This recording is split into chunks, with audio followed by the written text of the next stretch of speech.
زراعت میں ٹیکنالوجی تیزی سے آگے بڑھ رہی ہے۔ بہت جلد کسان بغیر کسی ڈرائیور کے اپنے ٹریکٹرز کو 24 گھنٹے کھیتوں میں چلا سکیں گے۔ وہ انہیں فاصلے سے ایک ایپ کے ذریعے کنٹرول اور مانیٹر کریں گے۔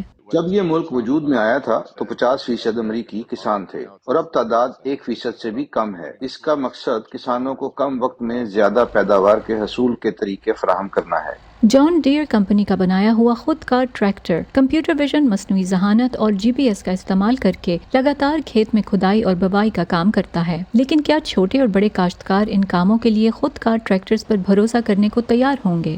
میں پیٹرول کا لیول چیک کر سکتا ہوں، ایپ کے ذریعے دیکھ سکتا ہوں کہ کھیت پر کتنا کام باقی رہ گیا ہے۔ اگر کھیت میں کسی چیز کی اسے سمجھ نہ آئے تو ٹریکٹر رک کر مجھے الرٹ کرے گا کہ کیا میں اس سے ہٹ کر آگے جا سکتا ہوں۔ لائیو کیمرے کسانوں کو کسی بھی وقت کھیت کا منظر دکھا سکتے ہیں، بیج بالکل صحیح جگہ بوئے جا سکتے ہیں۔ اسی طرح ٹریکٹر کی دیکھ کر سپرے کرنے کی ٹیکنالوجی سے جہاں ضرورت ہو وہاں جڑی بوٹیاں مارنے کی دوا سپرے کی جا سکتی ہے، جو کمپنی کے مطابق پیسے کی بچت اور ماحول کا تحفظ دونوں فراہم کرتی ہے۔ لیکن کچھ کسانوں کے مطابق اس کا سب سے بڑا ممکنہ فائدہ وقت کی بچت ہوگا۔ سارا روکر ایک کسان خاندان کی چوتھی نسل ہیں۔ وہ ریاست مونٹانا میں اپنے چھوٹے سے کھیت میں چقندر، گندم اور سویا بین کاشت کرتی ہیں۔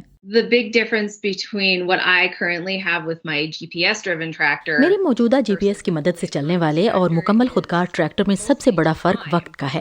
ٹیکنالوجی میں اس ترقی کی مدد سے میں کہیں زیادہ بڑی زمین پر اور زیادہ مستعدی سے کاشت کر سکتی ہوں۔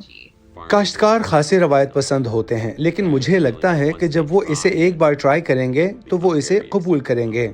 جان ڈیئر کے یہ خودکار ٹریکٹر اس سال کے آخر تک کاشتکاروں کو دستیاب ہوں گے۔ جیولی ٹیبو کے ساتھ فائزہ بخاری، وائس آف امریکہ۔